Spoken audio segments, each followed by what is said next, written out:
अस्सलाम वालेकुम, welcome back to my channel. कैसे हैं आप लोग? उम्मीद है आप लोग खैरियत से होंगे। अल्लाह ताला हम सबको अपने हिफ्ज़-ओ-मान में रखे, आमीन।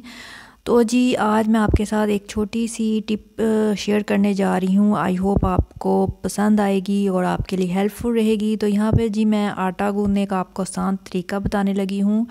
तो जिन लोगों को सर्दियों के मौसम में पट्ठों में, कंधों में दर्द होता है, पेन होती है, तो वो आटा गूँथने में मुश्किल होती है हाउस वाइफ्स को या वैसे, तो उनके लिए आसान तरीका है। ऐसे आप आटे को पहले आपने अच्छे से पानी डाल के भिगो के रख देना है। ये देख सकते हैं आप, मैं आटे को अच्छे से उसको भिगो के मैंने रख दिया। 2 से 3 मिनट के लिए आप इसको ऐसे भिगो के रख दें।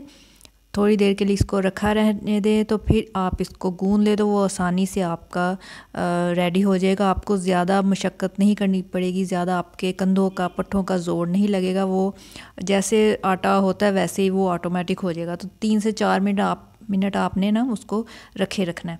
तो ये छोटी सी टिप है। तो अगर आपका आटा थोड़ा नरम पड़ जाता है तो थोड़ा सा बीच में आटा और डाल लें, ये तो सभी को पता ही होगा।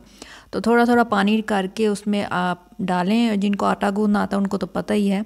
तो 3 से 4 मिनट इसको रखें, तो फिर इसको ऐसे आप बस 1-2 ऐसे पंच मारें तो वो आपका आटा रेडी हो जाएगा। बस आपको ज़्यादा मशक्क़त की ज़रूरत नहीं पड़ेगी। तो आई होप आपके लिए टिप काफ़ी हेल्पफुल रहेगी। मैं भी ऐसे ही करती हूँ, तो मैंने सोचा आपके साथ मैं शेयर करूँ। तो इसको लाइक शेयर कीजिएगा। तो मुझे अपनी दुआ में याद रखिएगा। मैं मिलती हूँ आपसे नेक्स्ट वीडियो में। अल्लाह हाफिज़।